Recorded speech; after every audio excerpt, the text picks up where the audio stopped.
it's like, And so on. Spider, can I just make a point here? What you're really talking about is denial on the side of the but why on railroad this tracks. particular issue? But it's like I go to the area of alcoholism. Okay. It's the elephant in the living room.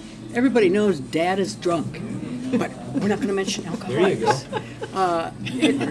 Dysfunctional family model. But the fact is, though, I know in That's a good cite analogy. yeah, but to cite family history, you don't talk about incest either. Even though you have a golden child in that family who's out there trying to protect the rest of the kids from Dad or from Mom or from Uncle Joe or whoever. That's one of the reasons. I mean, we've been shouted at. You're quite right. I mean, Because we're trying to get to codependence. picketing Earl Blumenauer's office. This one guy came at me and said, "Our government wouldn't do that." And in that tone of voice, I know what you're talking we know about. that is fear, and they know it's true. It's this threshold And I concept. think most people, we have an 84% of CBS, what were we talking about on Saturday? Right. CBS, MSB, 82%. 82% who do not believe the official story. So what we do 82. is to, that's a 2006 figure. So you jump over all that denial. Okay, they're denying it, but as an alcoholic, you know you got a problem with booze. And you're going to deny it forever because you want a license, you don't want, you know. But the fact is that once you get past the denial, I mean, people got into this because of loose change, and you're talking about 2 months later, it is, we don't want, I mean, words are one thing, feelings are another, and I'm glad you're having that discussion tonight. Most people know there's something screwed up with that, and so we have to move beyond the, let's make them believe this. I mean, this guy who came at me, you know, I'm holding up a impeach sign, and you are one of those cooks. And I went to a friend's art opening, and while we were waiting for all the masses to gather, which they didn't, I began talking about, he asked me what I was doing, and I'm in 9/11. He said, "Oh, my God, you don't believe that crap, do you?" And he has not spoken to me since, and that has been about 6 months. So, I mean, I've jumped over the denial. I think those people waiting by the sidecar, they were waiting by the railroad tracks. They were going on hope. I mean, I know Viktor Frankl talks about that too. And he says anybody who has hope is doomed. And once you get past the awfulness of it, one of my feelings is those 5 Israelis on the New Jersey side that were doing high fives And as those dancing with buildings the came camera equipment down set up, and yeah. taking pictures and jumping all around. And 2 were former Mossad people. Hey, what's 3,000 people? We lost 6 million. I grabbed my binoculars and I could see the towers from my window. And this is where I'm looking. And all of a sudden, down there, I see this van parked. And I see 3 guys on top of the van. And I could see that they were like happy. You know, they didn't look shocked to me. You know, they didn't look shocked. I thought it was very strange. Amazingly enough, we have found the moving company where the 5 Israelis worked. Was this building being used as a front for some kind of Israeli intelligence operation that possibly was doing surveillance on the Arab American community? Were there men celebrating or slapping 5s or whatever? We had received an all points bulletin, and I just happened to see the van and, hollered over to my lieutenant. I think that could be the van. We checked it out, and it was. We were all on edge, obviously, so I really wasn't looking to make friends with these people, and neither were the officers that I were with. Once we started talking to them, they were pretty much like, hey, we're not against you, we're with you.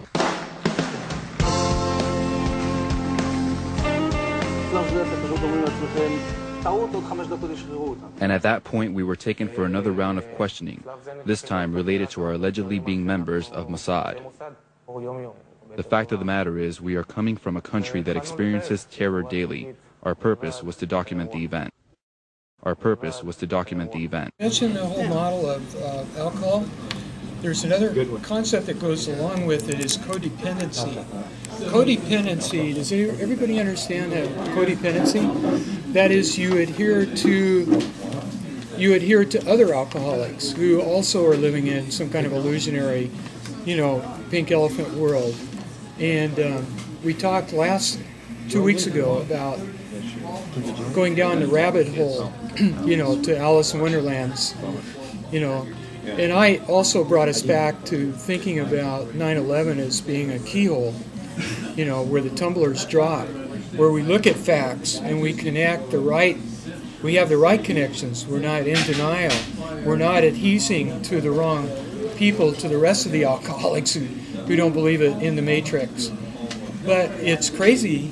It's crazy reaction. I've gotten the same, even in the peace movement, I'm downtown, and we're down there, and in the peace movement, a guy held a sign, and I say, would you like to take this DVD on 9/11?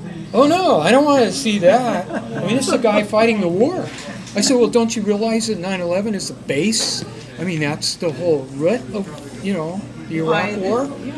Oh, we've already gone by that. Really? Did you watch any video? Did you look? No, we're not. I don't. I'm not interested. I don't want to go there. This is a peace movement. Amy Goodman's coming to town, by the way. Oh, can't wait. And I think it's time that we wake Amy Goodman up to the facts. She wants to avoid them. She needs to be willing to forego her Ford Foundation money because they're the ones that are no doubt telling her, don't speak about 9/11. I'm a Noam Chomsky person. So and what does Noam Chomsky say about it? He says the Pentagon will yank my money if I don't say what they want me to say. That's the real story. Oh, okay, but what he says, if the government really did what you say it's doing, they have to be insane. Well, does that mean that he's codependent with that insanity too? Noam Chomsky has taken a real dive. I know the government is insane. It's been that way for 50 years. Why do these peace movement people wonder why George Bush keeps talking about the terrorists and he's equating that with 9/11? Well, he's now equating it with us. This group here is domestic terrorists. Yeah, that's true, actually. There was a presentation done in Washington, D.C. that listed 9/11 truth activists as possible terrorists. We're on the list. It's right here. House Bill 1955 and Senate Bill 1959. Barbara. We're part of the radical grassroots. Jane Harmon. Jane Harmon, because her husband has connections to With Rand. Raytheon. And who has a lot of the big money coming out of the Pentagon, and especially HARP money?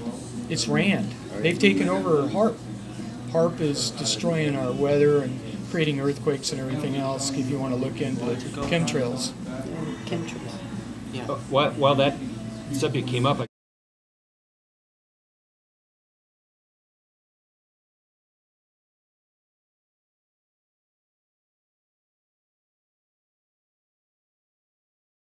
One of my colleagues who is right in the middle of the collapse of those buildings is CNBC's Ron Insana, who went down with a cameraman hoping to get close to the World Trade Center, and then it began to come down. The first one. Ron, take us through what you experienced. Well, Tom, much of the area had been, in fact, cordoned off, and the cameraman from MSNBC and I were trying to get across to the west side of the World Trade Center in order to hook up with the rest of the NBC crews that we knew were there.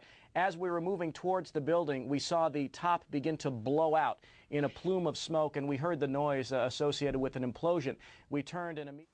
You heard the building collapse, right, Mr. Insana? We saw the top begin to blow out in a plume of smoke, and we heard the noise associated with an implosion. Now, surely, Mr. Insana, you realize your journalistic integrity is at stake here. Now, you heard the building collapse, right? You heard the noise associated with collapse, right?